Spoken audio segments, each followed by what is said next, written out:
Hari ni hari jadi siapa, Lek? Hari ni hari jadi partner. So kita nak pergi ambil kek si hari jadi ayat ceria. Kita orang tak ada wish tak ada wish. Kau ada wish juga ke? Tak ada, semua tak ada wish supaya jadi dia. Tapi mak ajak pergi makan. Dah ada, dah beli dah. Hafiz. Gedik kau.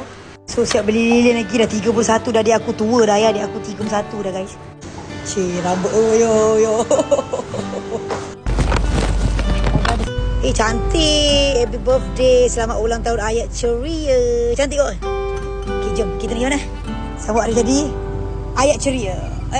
Ambil mak lu. Kita dah standby dah bagi surprise. Dia pergi basuh berak anak dia. So, kek dia cantik guys. Kita tunggu kejap. Kita dah basuh tayi anak dia. Lagi kita surprise kan dia.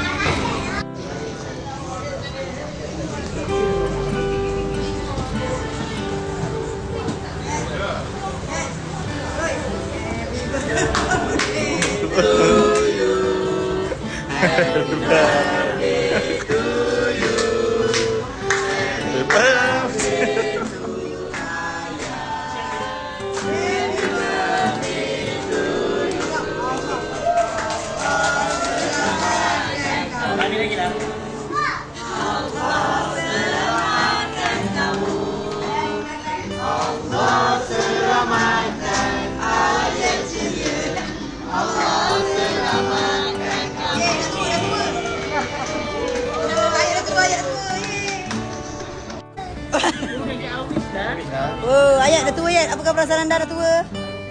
Oh, dah 31 dah tua lah, alamak. Saya muda lagi lah, 13 lah. Terbalik Lilin, terbalik Lilin. Terbalik. Ajuna. Tu mak. Ajuna. Tak gambar lu. Tu tak gambar tapi tak ada stand, aku ada stand. Nah. Mak. Mak, anak mak tua. Ayu lagi muda Lilin.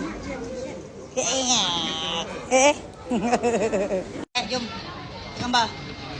Hoi, selamat hari tua, semoga berbahagia selalu. 13 tahun lah. 3 tak ada, 31 lah. Jom tak gambar family jom. 13. Hoyo. Jom. Happy birthday, orang tua. Pada aku yang sulung dia tapi dapat tua kan. So jomlah kita makan awak. Dia makan dulu. Makan.